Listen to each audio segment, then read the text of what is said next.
King of Podcasts proudly presents The Broadcasters Podcast, a weekly media commentary talking about traditional and digital media headlines and talking to the content creators out front and behind the scenes. Here is the King of Podcasts. Let's go. Episode 135 of The Broadcasters Podcast. I am King of Podcasts here with you with a nice little lineup of content to get into tonight. First of all, coming up a little bit later on in the program is the last interview I had in the can of the load of interviews I did right after the pandemic came into play. And it is a conversation I had with photographer, video producer, and YouTube video blogger Jim Costa. Not too long ago, he released a new video blog on his YouTube channel. The YouTube channel is Jim Costa Films, JIMCOSTA Films, a new series on lighting for videography, filmmaking, and photography. So we talked to him all about that and video content in general. Coming up a little bit later on, Jim Costa of Jim Costa Films. We'll talk to him a little bit later. But there's a lot of things going on when it comes to the media, and it's how media and entertainment are trying to make ways to push through this ongoing pandemic. We're on the other side of it. I really feel like we're not in the middle of this anymore. We're on the other side of the hill, on the way out. I don't know if we have a second wave coming or whatnot, but I feel like we're starting to get ourselves to a different direction. Vaccines, if people want it, are going to be coming up pretty soon in another couple of months. So until then, we're already seeing that business wants to move forward. Media wants to move forward. Production is starting to go on forward. Fargo is right now going back into production for its newest season with Chris Rock in a lead role. You see Steve Harvey, I think it was, Tyler Perry. He's going back into production in his Atlanta studios. You're seeing different production going on around the world, trying to get started back up. You're seeing TV shows trying to get back in the studios again. More people in news going back in the studios. You're trying to see the push back to normalcy. Get out of the Zoom remote environment because it sucks. Nobody likes it. The NBA, the sports, is trying to move themselves going forward. They might be working out of bubbles, but at least they're trying to get their seasons up and going. There is a push for normalcy trying to go on right now. Even in wrestling, as I watch right now, which I'm a big fan of, and I do a sister podcast called the Wrestling is Real podcast. WrestlingIsReal.com, you will know that WWE, World Wrestling Entertainment, is right now been doing tapings within their performance center in Orlando, Florida. They're now going to take their tapings and do them in front of a live audience, or at least have some kind of a live crowd. They're going to now do it from an arena. They're going to go to the adjacent Amway Center in Orlando, Florida, where the Orlando Magic play.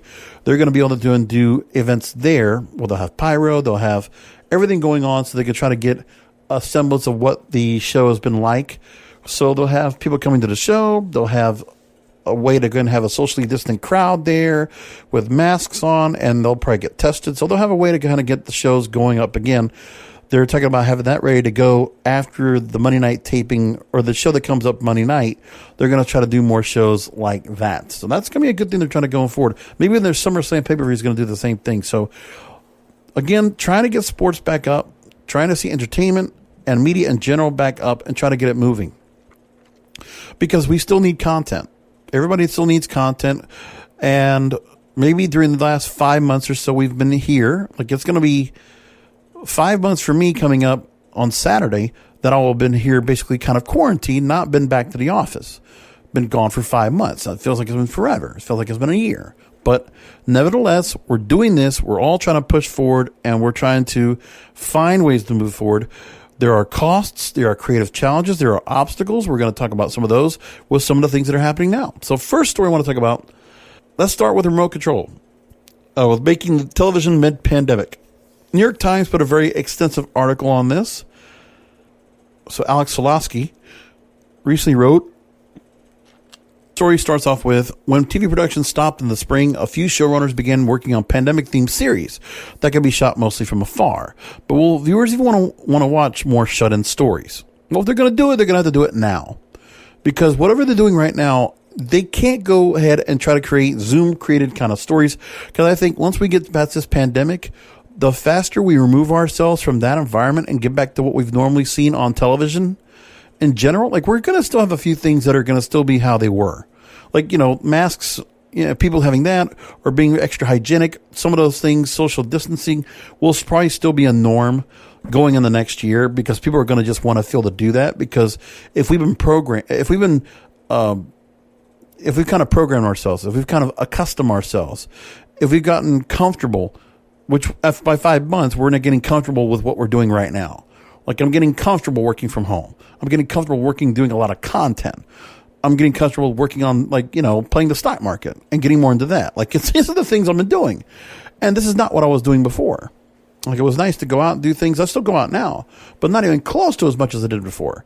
And, it just changes the way you do things. But again, content is still important to me, and the control of my content is still in my hands. So I still keep doing it, and I do as much as I can of what I want to do. And the best part is that I was able to keep doing what I was doing and do more of it.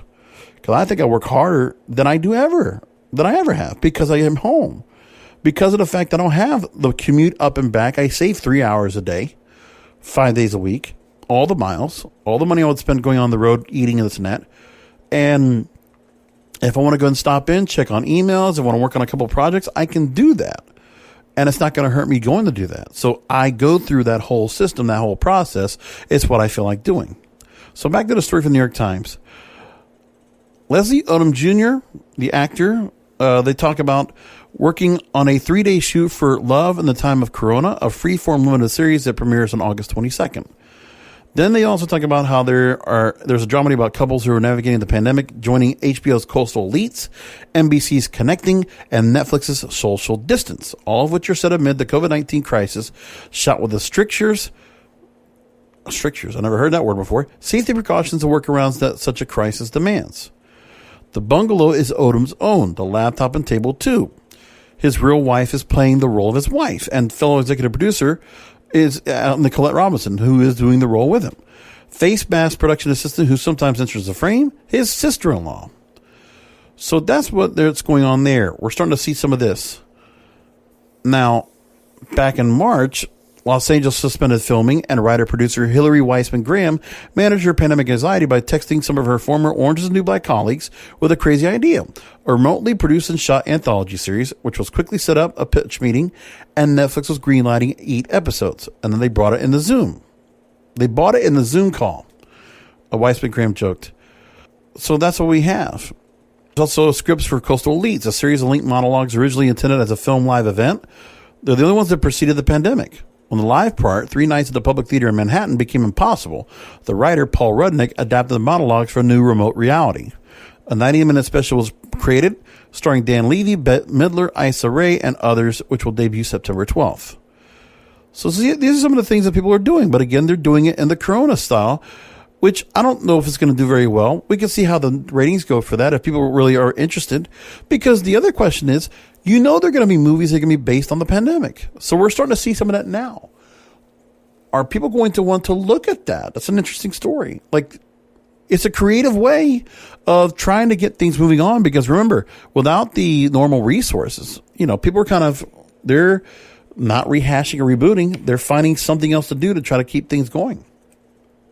Because broadcasters are very eager on finding content. They have to do something. So there you go.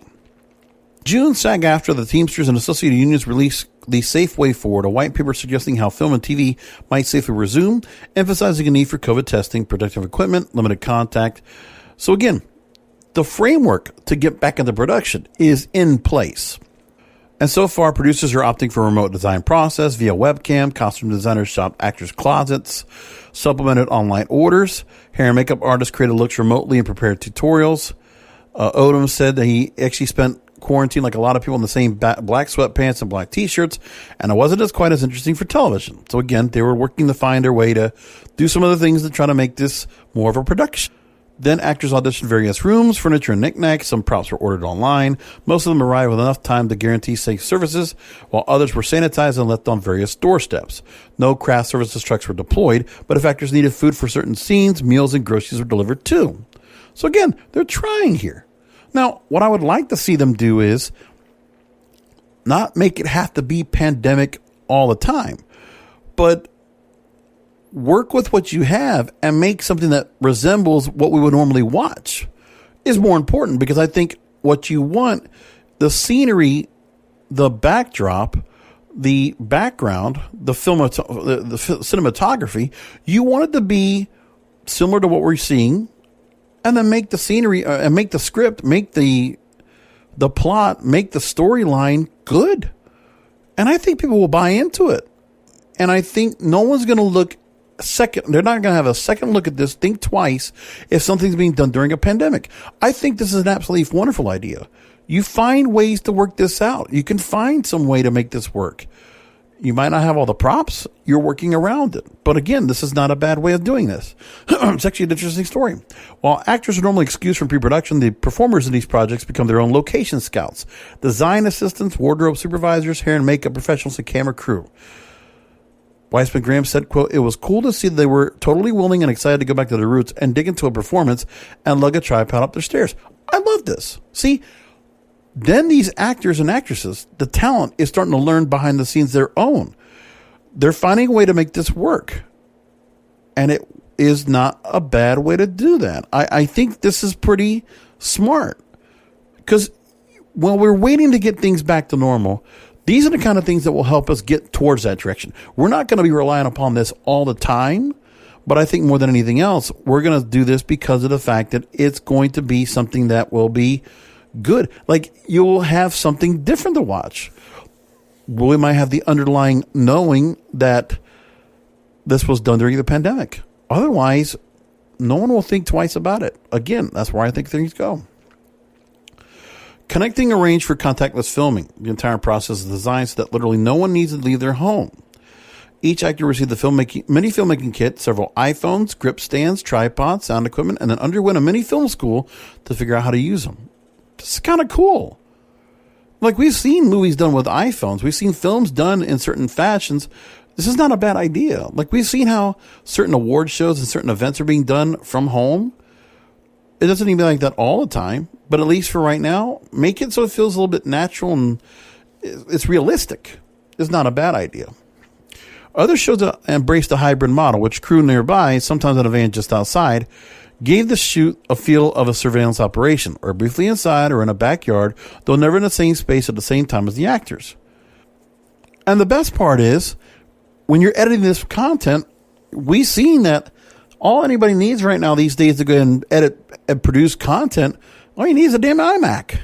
Or you just need a damn, you just need Final Cut. Pretty much is that. Like, I'll tell you, what was one of the most amazing things to watch was when they showed how South Park was made. The making of a South Park episode. And you see Matt Parker and Trey Stone putting the show together. Yeah, they did a little whiteboard, whatever they were doing. And then when they're producing the animated series, they're doing it on a big, super-powered iMac, which you can have at home. Which was fascinating. I'm like, yeah, you can do all this stuff. And it was really kind of cool to see that. Will viewers hit play is the question. That depends on what people want from television, engaging escapism or a way to reflect on the present and the recent past. These are small shows, limited casts, locations, and camera work. They can't offer much in the way of visual interest, and they face an audience already exhausted from the COVID-19 news cycle. Then again, they don't include characters who shake hands with strangers or board on a plane without face coverings or enter a movie theater or casually or behave in the thousands of ways that suddenly seems a little jarring, which might come as a relief. They show struggles in situations similar to what many of us have already experienced, so likely with better dialogue. And there we go. So not bad. I actually think that all that they're doing right here is quite creative. I'll admit this was not a bad way to kind of do things, and it's an interesting process. I must admit, I was very fascinated by this story and how they decided to do that. Like, when I first read it, I was thinking it was going to be kind of stupid, but no, I'm wrong. I don't think they're, for what they're doing, for what it's worth, it's actually kind of interesting. So take it for what it is. And I think that's kind of encouraging to the rest of us out there that are waiting for things to turn back around, that if we're trying to keep ourselves interested in doing content, a lot more people doing YouTube, a lot more people doing podcasting, a lot of people doing content in general.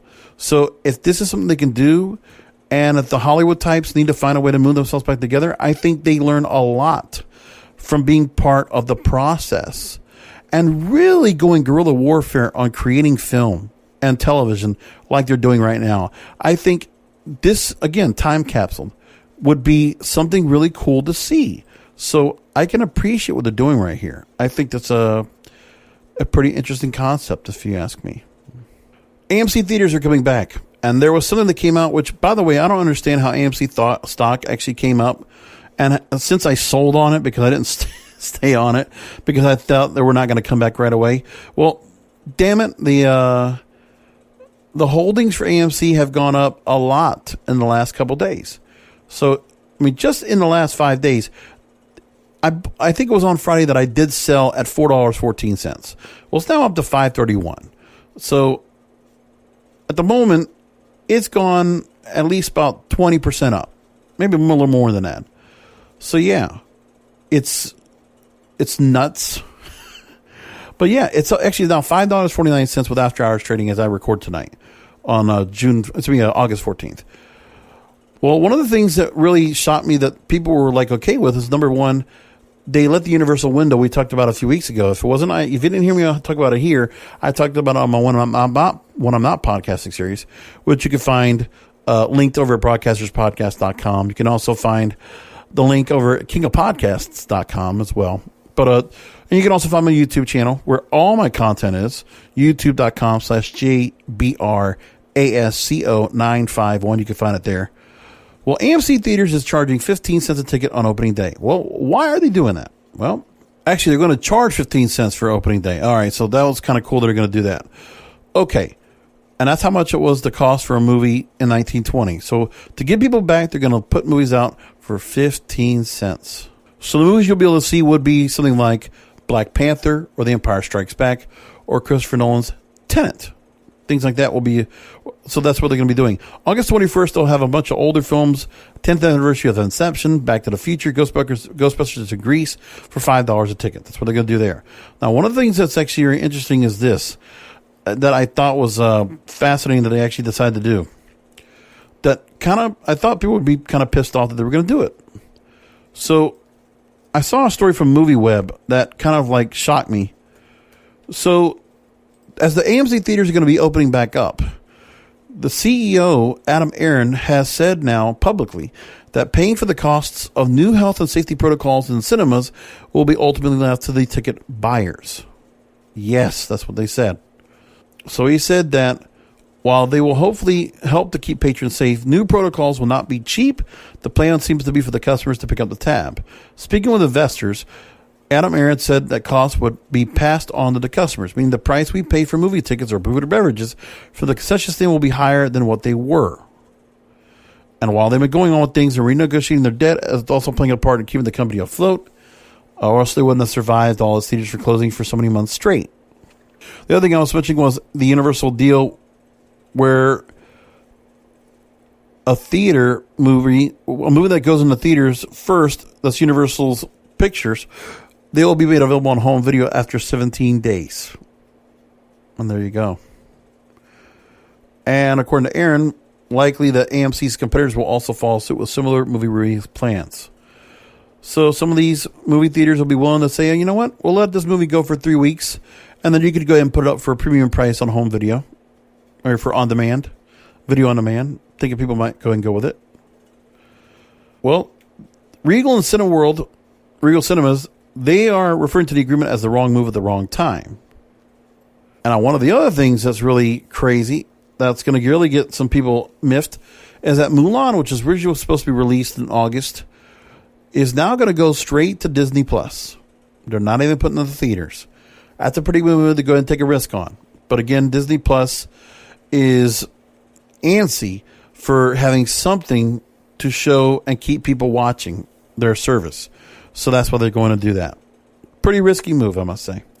Okay, one other story I want to bring up as well here that was kind of pointed out. This is in the journalism front, Columbia Journalism Review. They're mentioning now as the election looms, there's a network of mysterious, what they call pink slime local news outlets nearly tripling in size. The new November elections coming up in 2020, right? We're starting to see some shadowy, politically backed local news websites, quote unquote, finger quotes, designed to promote partisan talking points and collect user data.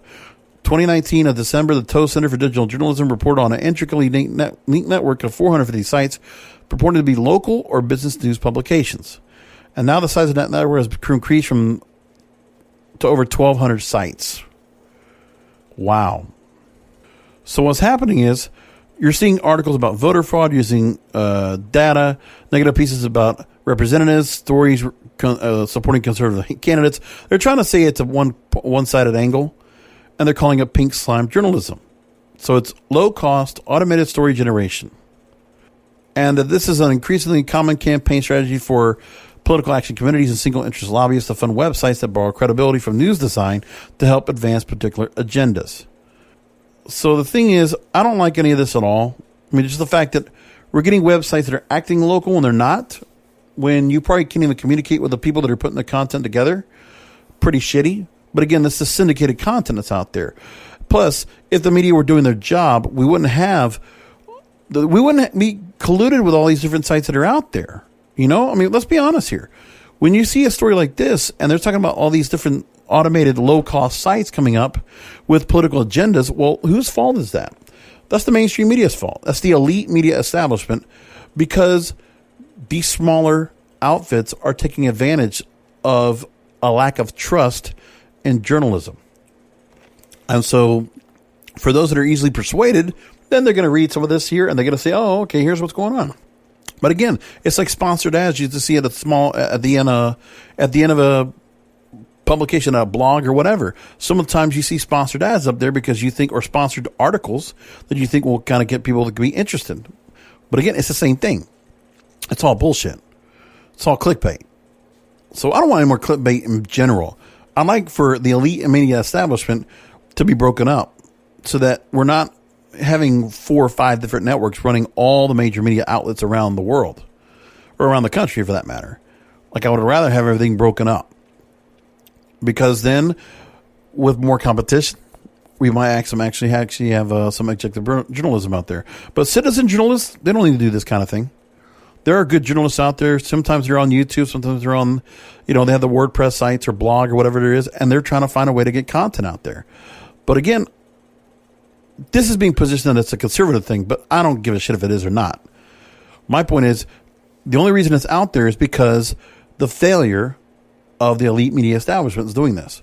If they would do their job, then this would not be a problem. But again, it's because of the mistakes that are being made, election cycle. Well, people are competing for ad space out there. They're competing for clicks.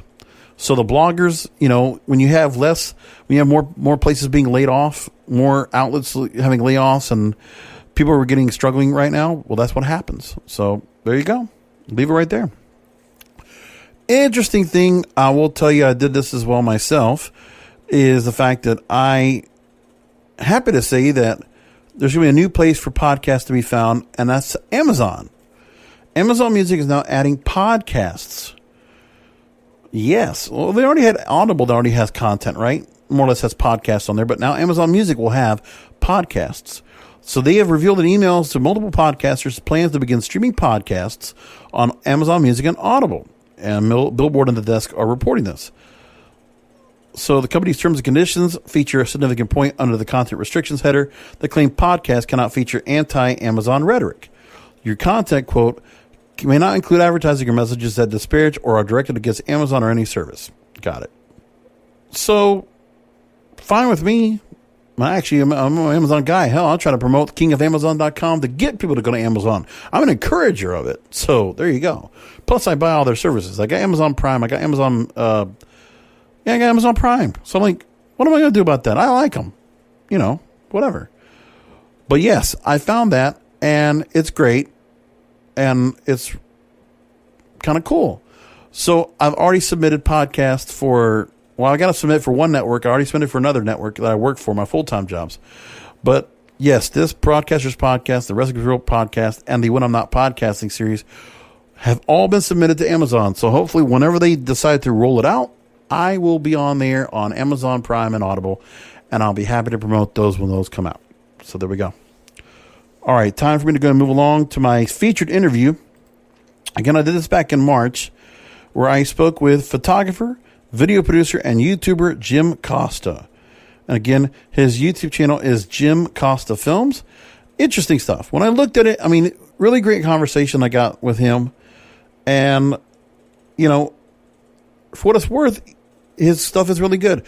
And I'll tell you, when you're thinking about the pandemic and you're trying to find a way to go and do content, you want to learn and replicate what some of the people were doing in that New York Times story I just referenced. You want to learn some great tips and tricks.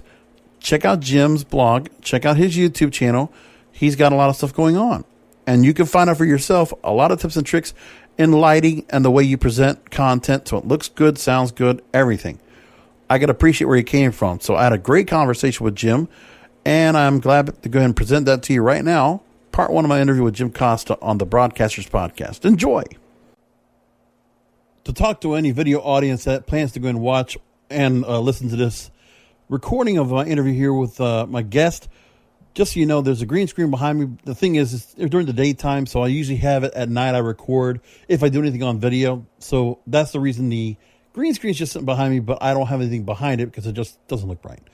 You know, it's one of those things where you work in the studios. It's like you're doing a home studio. It's just the kind of setup.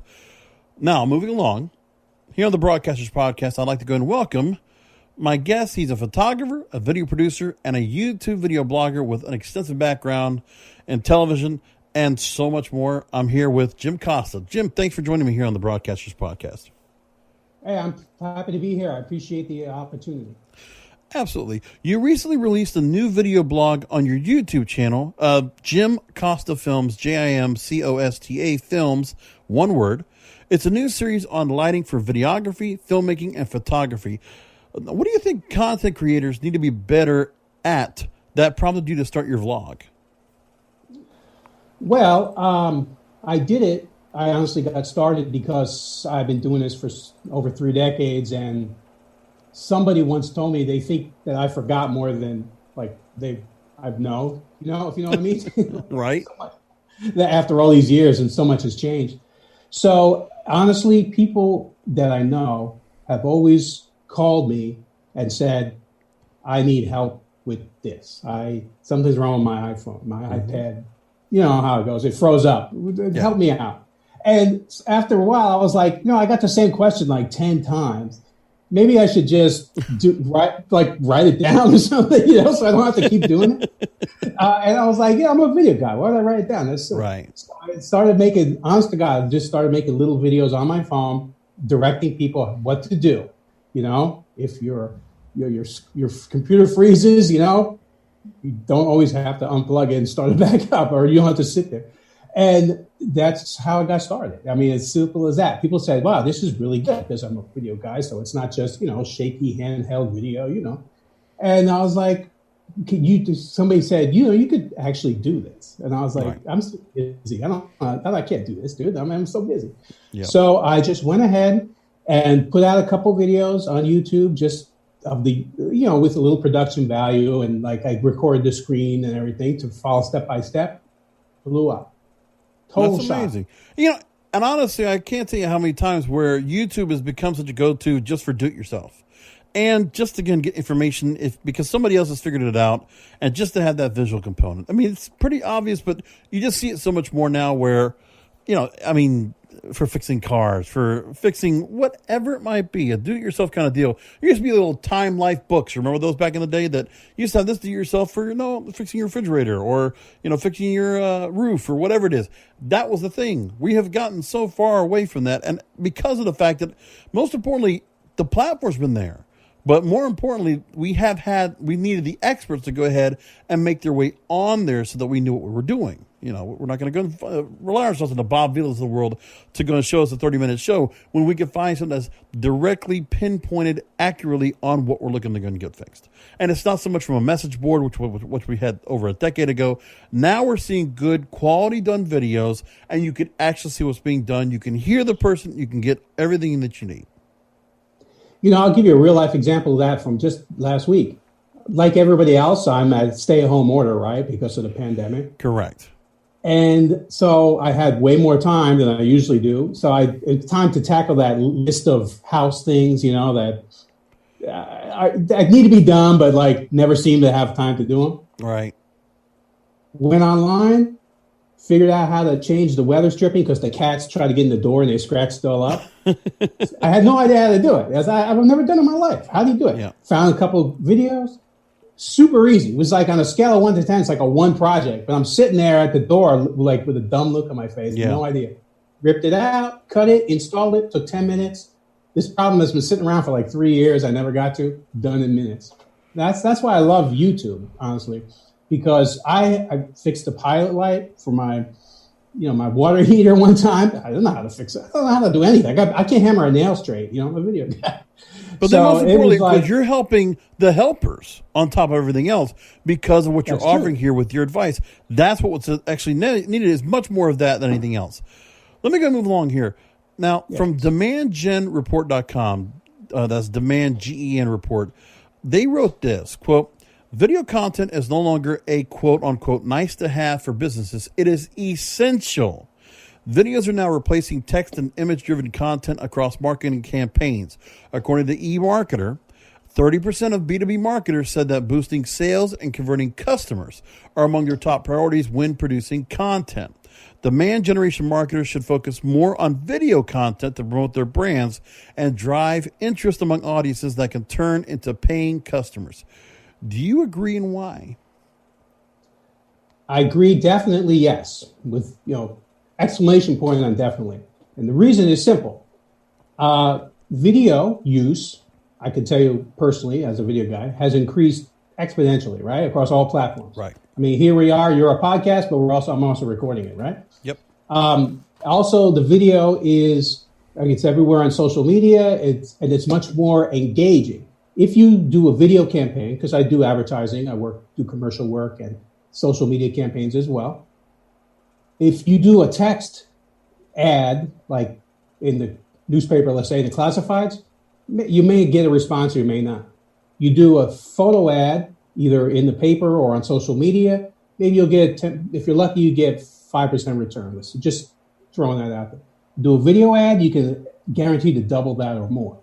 This video, people are used to it. I got right here my iPhone. What do you do when you scroll? You see something interesting, you scroll and you stop on it.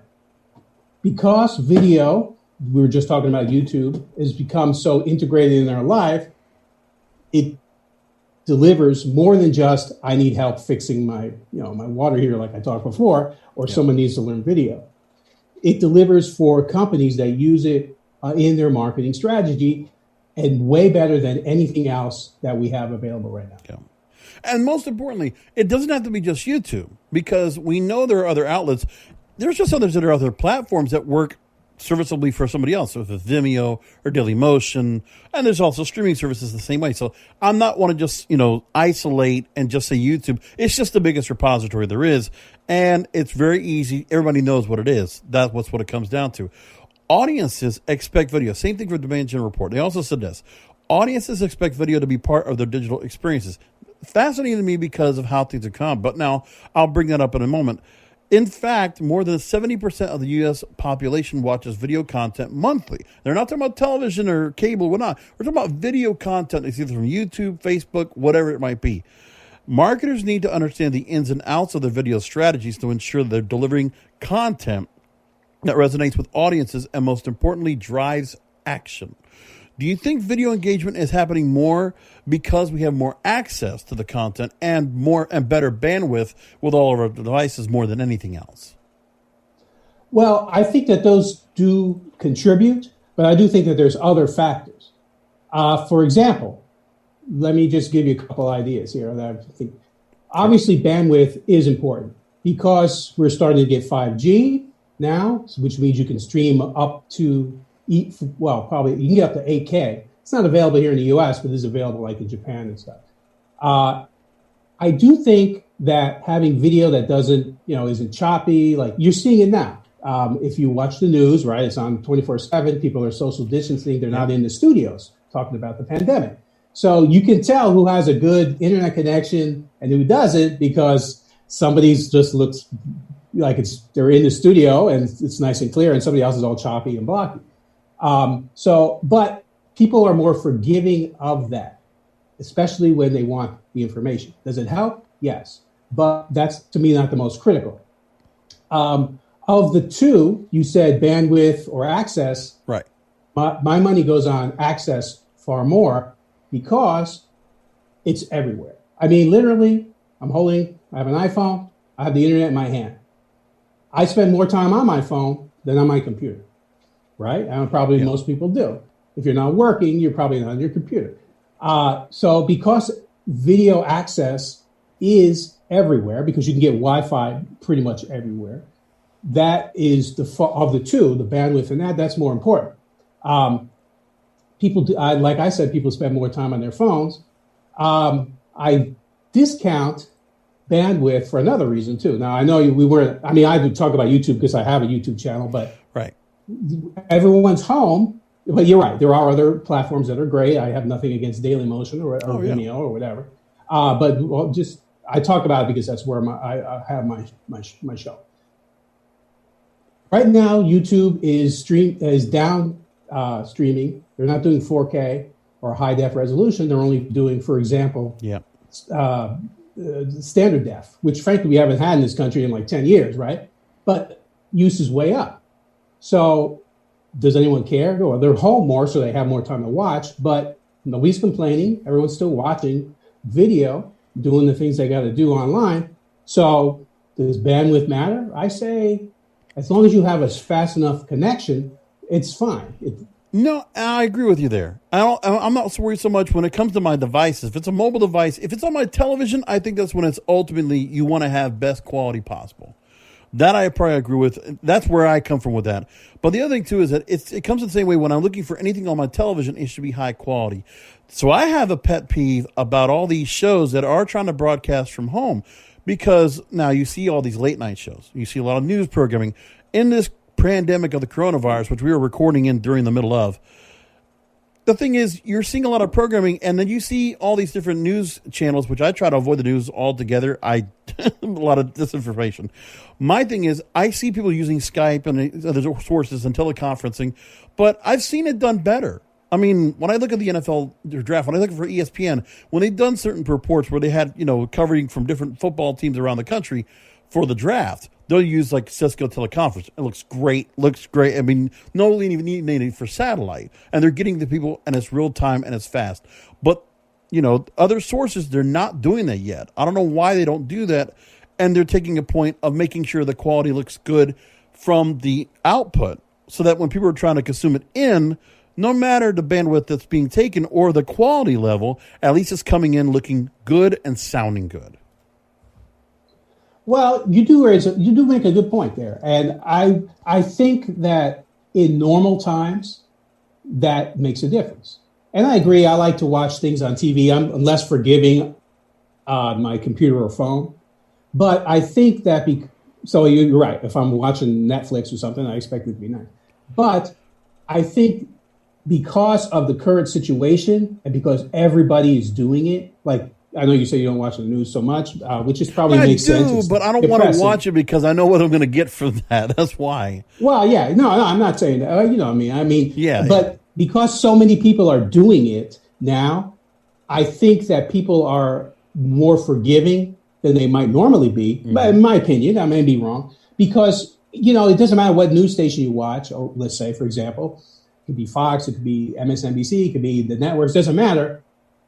They're all doing the same thing. They're all at home, and they all have doctors and guests at home. And, not everyone's going to have a high-speed connection. Or if you live in New York City and there's 100 apartments in your building and everyone's on the internet at once, I don't care how fast your internet is, it's going to slow, Oh, so, also, you know what? You're absolutely right. I will be forgiving for the video end when you're having it go to somebody else.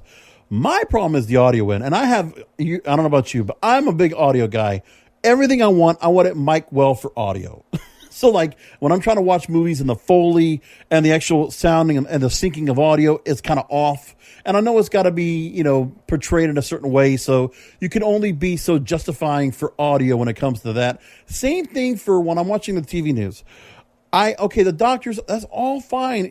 There's a thought where, if the guest is on camera, he has to have the earpiece on, and it's got to be covered in the back. Like for right here, I'm doing it on video. I'm supposed to put this in the back, and I'll cover it up. But the thing is, let the person get on a headset. Find a Logitech headset. Those are nice and cheap for $30, and they sound good. Let them be on there with a headset or a microphone, and they'll be taken care of. Because then the other thing too is let them be on with headphones so they can hear.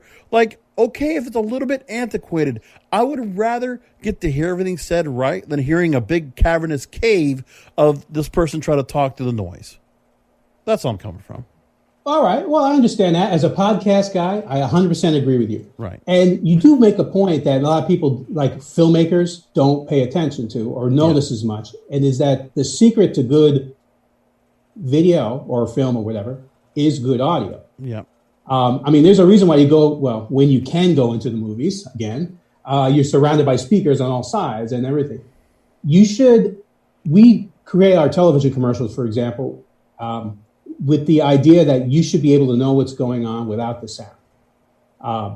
Because it's a visual medium. Like you should be able to understand what the product is or what's going on. If it's two people talking back and forth and you don't see a product, it's pointless.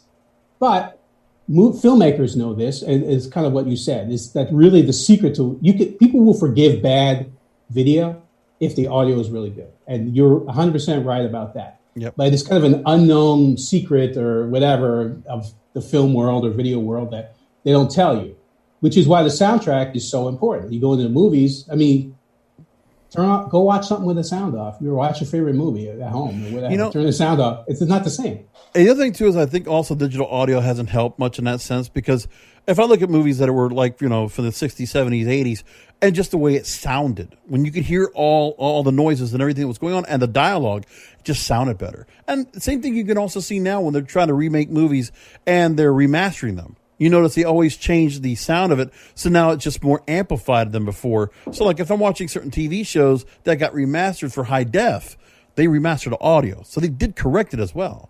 Or they just amplified something that was just recorded good the first time. So it's things like that. And I just would want more people to go and take that into account. Like, you know what? Listen, I'm not worried about so much about the view of this, okay?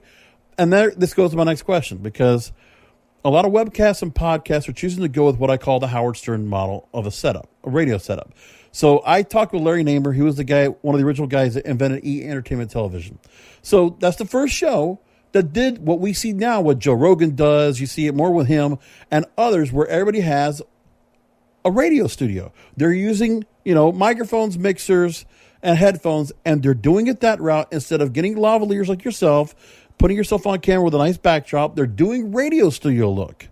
So podcast first, webcast second. What do you think about videos that are being made really without any real visual benefit? It's just talking heads, but people are engaging to it. Well, I don't want to bash Joe Rogan because honestly, I do kind of like Joe Rogan. Okay, I like him too. If he's watching this, don't say it's nothing personal. No. Okay, I think he's the biggest podcaster in the world. So we all strive to be him. I watch not every interview because some of his interviews, it's like, he has to pick and choose, and that's okay. But for him, I like his stuff. Well, I'll give you an example of what Howard Stern. You mentioned Howard Stern. Yep. His show, he used to record his radio broadcast in studio. Yep. So it was really, I don't know if it's still on the air anymore. It's not where I live, but I don't know if it is. Anyway, you look at it, they've got nice lighting and he has like the brick wall in the background and, they've done it they do it like a TV show. And as a TV guy, I've worked in television, I've worked in commercials. Visuals are important, okay? I'm not knocking Joe Rogan, but it is about as basic as you can get. I mean, it really, truly is. I think that as we've gone, like YouTube's grown, these other platforms, Vimeo and so forth, have grown and I have in my smartphone a better camera than I started with all these years ago. Honestly. I know. All right, it's 4K, it's everything. I mean, I started with I was happy with 640 by 480 resolution years ago on my camera, and it took a good Nikon or a good Canon EOS Rebel or something like that. Yeah, real good cameras, right?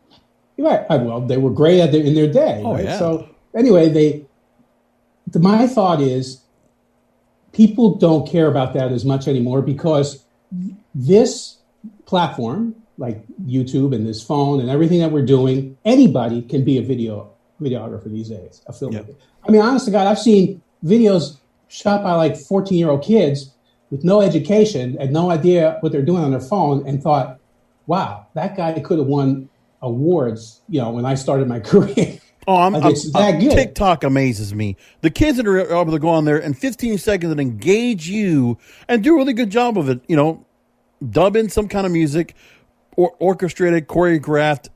Great work. I'll tell you, some of that stuff is fascinating to me.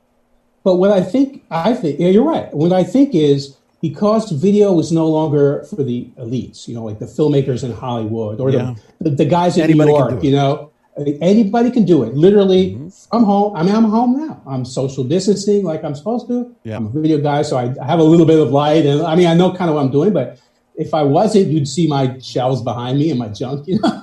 But you know, I wanted to look at least a little bit nice, you know. But because it's no longer in the hands of the elites, if you want to call it that, in the hands of the masters, people, that's what they do. People hold their videos, they hold their cameras. I don't know if you can see, but it's like, it's like shaky. I mean, I would never in a million years have done that. It took me like 20 years before I shot any video without a tripod. Like I would just never do it. Right. But because that's how people do it, because anybody can be a filmmaker these days, just with your phone, people are more forgiving. So, which is why I think Joe Rogan's, you know, his very basic show was just basically him sitting in the studio with a mic. It's fine. And the other person across from him. If they just did that 2-shot back and forth, that'd be great. What bothers me about Joe is his table is such a disaster. When he does that wide shot, it's like such a mess. I'm like, dude, clean your house. You know, like, come on. But you know, it's just simple. It's so damn simple, that show. It's so damn simple. And honestly, like there's no script, there's nothing to it. It's just how he can go for 2-3 hours and just off the cuff like that and keep it engaging. That's a talent. That's not that easy to do. He truly is. He's a good interviewer. And you're right, he has a talent. I mean, in the sense, he's a genius, you know. You could tell, even on TV, who is a good interviewer and who isn't. Yeah. I always had respect for, like, Larry King, but the guy was a terrible interviewer. I mean, if you didn't read the question, like, he would never follow up. And, I didn't really care about his stories about Ted Williams, you know. I cared about the person, the guest, you know. You're supposed to ask them questions. You know, and they don't follow up and all that. Like, you can really tell who is a truly good interviewer. And he is. You know, he does his research. Right. And what I was going to say, too, when it comes to Howard Stern, going back to that for a second, what I also mean by the fact of seeing his radio studio as it is because the original show he had at WOR TV Channel 9 was a studio show. And he was on there. He did have a little bit of the radio setup where he had like a video a VTR machine playing back tapes, but still it was them behind like a news set doing the show. It was not so much a radio setup, but like we're so accustomed to it today. Now about with me videos. So the types of videos that you're doing right now, I think this would be under this category. TheVerge.com wrote about YouTube creators performing everyday tasks and taking on crafts and activities that people can do at home because everyone is stuck indoors right now. The genre has boomed as a result of social distancing. Daily views of videos with hashtag with me in the title have increased by 600%. I don't know if you do that, but that might not be a bad idea. 600% since March 15th compared to the rest of the year, according to YouTube. Uploads of videos from creators with at home in the title have also increased by more than 590%. Of those two types of videos, titles like Cook With Me or Work at Home or Home Office have seen their average daily views go up by 100, 200, and 130% respectively. And your YouTube channel right now has over 4,300 completed projects on it, millions of views. What have you done in terms of, actually did talk about ramping up your content in this coronavirus of confinement. Have you thought about what you've been doing to kind of make that, because you now can cater to that environment? And you can also, put out more content that people are going to probably engage to more than ever. Well, actually, yes. And I'm glad you asked that. I'm not trying to be self-promoting here, but because I believe everyone on YouTube deserves a chance. But you mentioned when I first started, I'm doing a series on lighting. I write out my scripts and I have a little setup and I record them all over a day or two and I edit them over several weeks. Yep. And I always do like a playlist, they call it on YouTube. Where it's a series of videos about a similar topic. And I started this before the world ended, So I'm still kind of working on it. Mm-hmm. But I've stopped and not done the at home per se, but I've started doing a couple of videos on the coronavirus because I have a platform. I get, 10,000 maybe views a day or something on my channel. I don't know what it is. It's enough to It varies. monetize. That's good. It's enough to monetize, yes. And I've been getting, I have a bunch of subscribers and all that. So my first video I did when this first started, like right when like about 2 weeks ago, was I always research. I don't like to do things off the cuff. Yeah. Because I don't want to give people bad information, especially about something so important. I went to the World Health Organization, their website, read about, everything about coronavirus, the CDC and all. And I live in Oregon, so I did the Oregon Health Services and my state and all that. Did all the research, found out everything to know, and did my first video on coronavirus was how to stay safe. How do you avoid getting sick? If you do get sick, what do you do? According to the WHO and all that. Or if someone in your house is sick, what do? You self-isolate them. You have to wear a mask, this thing. But if you're not sick, you don't need to wear a mask. All the information they gave. And always in the description, this is very important, I always cite my sources. Yeah. Because I'm not trying to plagiarize, but I want people to be able to get more information. When I put my video out, it was 100% accurate. I guarantee you by the next day, the number, I try not to put numbers because I didn't want it to be out of date too much, but there was like 50,000 people were sick or something in the US and like 800 deaths. And then within a week, a number like triple, So like if you watch it today, I talk about that. It's wrong. And I don't like doing work that's super out of date if I could avoid it. But now, at this point, what you could do, and I don't know if I didn't get a chance to see if you did it or not, but have you thought about putting out videos now that are focused on in-home setups? And for those kind of, because the thing is, if you're not doing videos that are the work from home, if you could train those to create those types of videos. Well, I actually have several scripts that I've written. I just haven't gotten to. Oh, okay. I put out, I'm trying to finish the lighting ones. But because the coronavirus kind of, these things just don't happen in like a day. But you're going to have time for it. I mean, we got probably another couple of months for sure. Yeah. Oh, yeah. So the second video I did was simply for coronavirus was how to take home bleach and make it a disinfectant. Very simple video, like 1 minute. Very simple formula that I got from the World Health Organization. Why? Because, I try not to venture out, but if I had to, I go to the store. All those shelves are empty, not just the toilet paper, but all the home cleaning and stuff. But if you've got bleach at home, you do your laundry. There's a very simple formula, like per gallon so much, and you could use that as a disinfectant. Clean your house. And that's the other thing too. For those that are also worried about so much, because when I keep looking every day as seeing is there disinfectant I can find, things like that would help out, and also just for cleaning.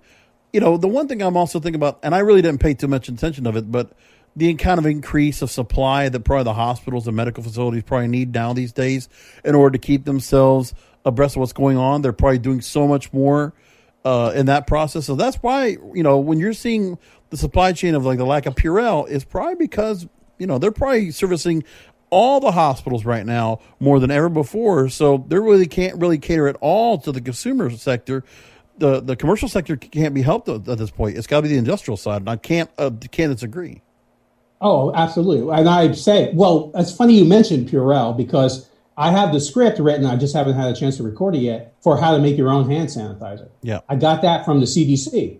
It tells you exactly how to do it. And you can almost have everything in your home right now. It's really very easy. It's not difficult at all.